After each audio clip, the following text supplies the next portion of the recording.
Assalamualaikum warahmatullahi wabarakatuh. Alhamdulillahirabbil alamin wassalatu wassalamu ala asrafil mursalin wa ala alihi washabihi ajma'in. A'udzubillahi minasyaitonir rajim. Bismillahirrahmanirrahim. Ya ayyuhalladzina amanu qu anfusikum wa ahlikum naro wa quduhan nas wal hijarah 'alaiha malaikah. Shadaqallahu adzim, shadaqu ala Rasulillah sallallahu alaihi wasallam. Ma'asyiral muslimin muslimat rahimatullah, dimuliakan Allah Subhanahu wa taala. Pertama, mari kita panjatkan rasa puji syukur kita pada Allah Subhanahu wa taala. Shalawat dan salam mari kita haturkan pada junjungan kita Nabi Muhammadin sallallahu alaihi wasallam. Mudah-mudahan kita dijadikan hamba Allah yang senantiasa diberikan keridhaan, senantiasa diberikan suatu hal kesehatan luar biasa, dunia bermanfaat, akhiratnya selamat. Salawat dan salam mari kita haturkan pada junjungan kita kekasih Allah baginda Rasulullah sallallahu alaihi wasallam.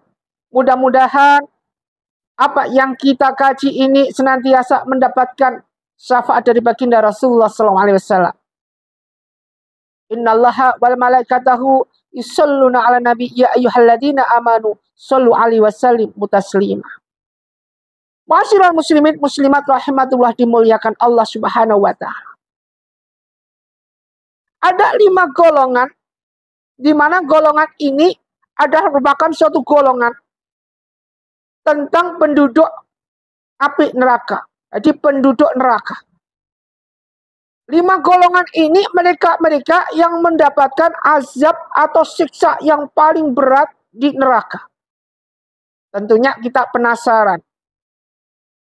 Siapa sih 5 golongan ini yang mendapatkan julukan yaitu The Master of Nar. The Master of Nar.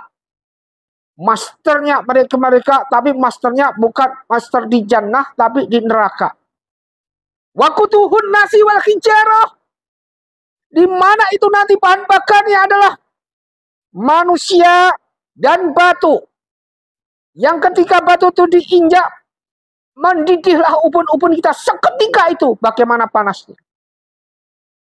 Di dalamnya alaiha malaikatu.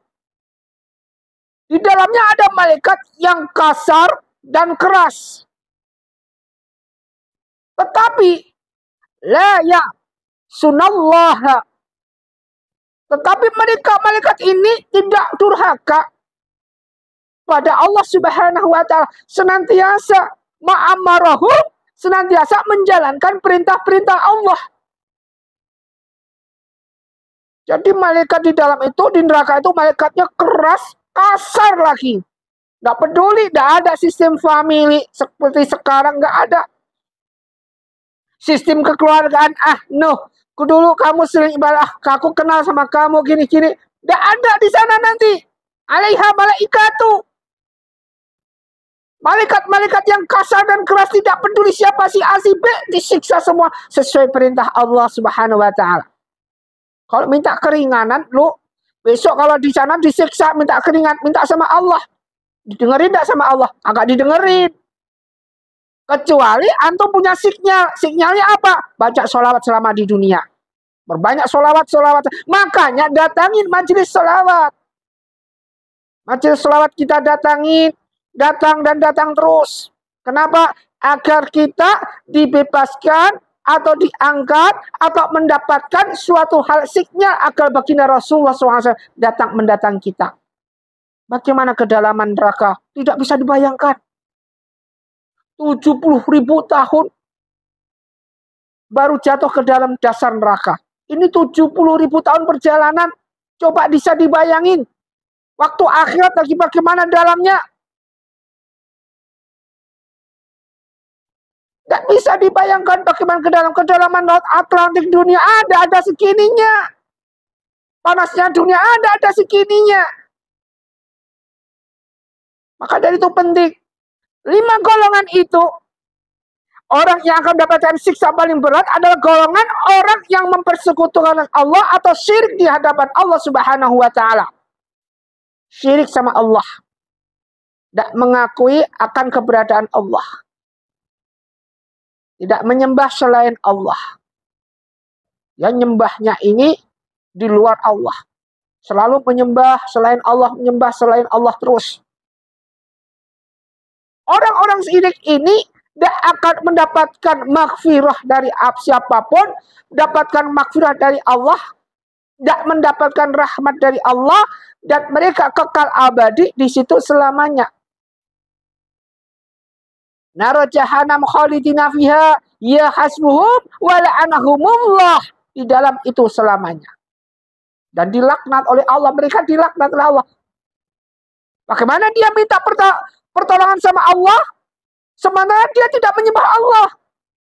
Kita aja yang sering mohon pada Allah, sering sujud pada Allah, ya Allah, belum tentu diterima kita oleh Allah Subhanahu wa Ta'ala. Setidaknya ada bekas amalan bahwa kita pernah beribadah kepada Allah Subhanahu wa Ta'ala. Ada bekasnya yang akan menjadi saksi kita nanti di sana.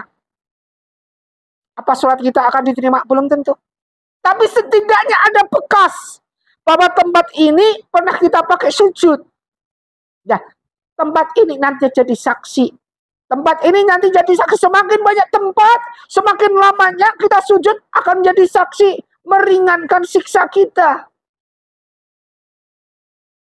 Itu yang paling penting.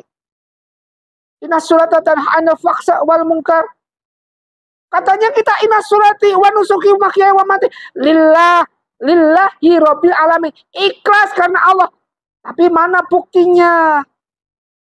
Kita tidak masuk dalam keikhlasan dan keridhaan kepada Allah. Buktinya apa? Ketika kita sholat, satu mungkin karena keterpaksaan. Yang kedua, pikiran kita fokus kalau itu. Artinya fokus kita, ibadah kita nggak khusyuk sama Allah Subhanahu wa Ta'ala. Ini bukti. Yang kedua, golongan orang berilmu tapi tidak mengamalkan buat disampaikan. Khairukum man ta'allamal Qur'an wa amalah. Itu dalilnya daripada hadisnya. Khairukum, barang siapa sebaik-baiknya orang, man ta'allamal Qur'an, yaitu orang yang mempelajari Al-Qur'an. Orang yang mempelajari ilmu. Tetapi dia tidak mau menjalankan atau mengajarkan, ini ciri-cirinya, ini masuk tapi harusnya mereka adalah wa amalah, mempelajari Al-Qur'an kemudian mengamalkan. Jangan sampai terjadi yaitu keterbalikan. Tidak mau mengajarkan, ngerti pelajaran Al-Qur'an tapi tidak mau mengajarkan, ngerti pelajaran ilmunya tapi tidak mau menyampaikan. Ini mereka akan mendapatkan siksa paling berat. Makanya kita semua yang ada di sini ini, jangan sampai ketika kita mendapatkan ilmu ini, kemudian nanti di luar kita tidak mau menyampaikan. Sampaikan meskipun itu satu ayat. Sampaikan itu meskipun satu kata. Itu lebih baik daripada tidak sama sekali. Karena hukumnya apa? Wah, tadi Pak Ustadznya menyampaikan seperti ini. Kita tidak mau menyampaikan. Ini hukumnya ini. Golongan orang yang punya ilmu tapi tidak mau menyampaikan. Tidak mau mengajarkan. Yang ketiga, golongan orang munafik. Siapa golongan orang munafik? Kalau orang munafik seperti itu, jika dipercaya, dia berkhianat, tidak bisa jaga kepercayaan dan segalanya. Makanya orang munafik, al-munafiku wa antallahul munafikina wal munafikoti. Allah itu mengklaim, udah diklaim ini, dilaknat bener. Ya, dilaknat bener. Bahwa orang-orang munafik laki-laki, al-munafikina wal munafikoti, dan munafik perempuan, dicepurin lagi, wal kufara, nar, orang kafir, naru jahannam khalidina fiha. Dia akan kekal abadi di neraka jahanam selamanya. Ya hasbuhum, dan di situ tempatnya yang paling bagus. Wal anahumullah, dan Allah akan melaknat. Allah laknat ini orang.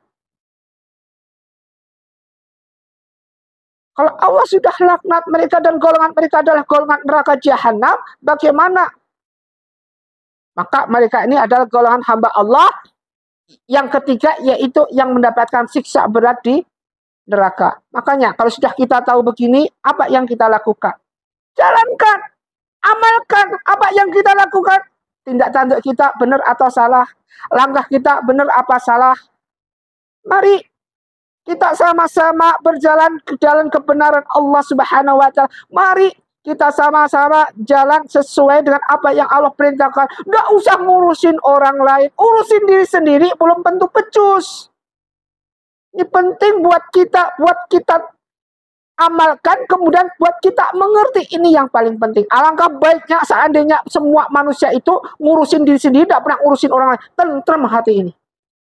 Karena sumber dari segala penyakit yang akan menyebabkan kita stroke, tekanan darah tinggi, emosi adalah sumbernya. Poinnya adalah dari penyakit hati. Yang keempat, golongan orang yang tidak mau membayar zakat. Orang yang tidak mau membayar zakat. Zakatnya direndahkan. Padahal sodako itu ada namanya sodako subuh. Kalau ingin rezekinya banyak, sodakohlah sodako subuh.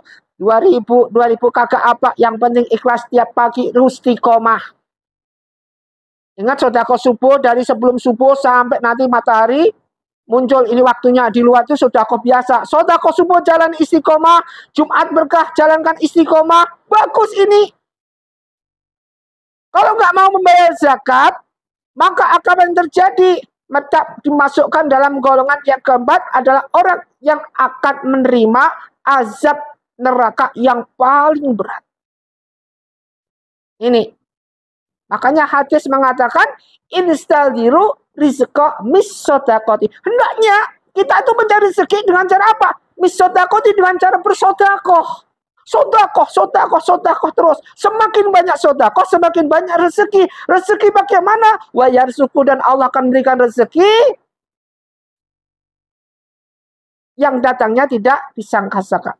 Wa yarzuqu min haitsu la taksib. La taksib. Datangnya nggak disangka-sangka rezeki itu. Masya Allah. Karena apapun bentuknya di bumi ini, bamak minta batin fil ardi illa Allah rizquha. Semua yang ada di bumi ini rezekinya udah diatur dari Allah Subhanahu wa Ta'ala. Udah diatur dari makhluknya, dari semua, dari mulai makhluk yang tinggi, yang kecil nggak bisa kita lihat, sampai makhluk di dalam lautan yang paling dalam, rezekinya udah diatur tiap hari. Allah atur itu. Yang kelima adalah golongan orang yang mencampur adukkan halal dan haram, hak dan batil. Ini 5 golongan tadi. Jadi innallaha karamal bayal khamri wal maitati wal khinsiri wal as. Kalau sudah dilaknat haram, ya haram. Jangan terus akan dilanggar lagi.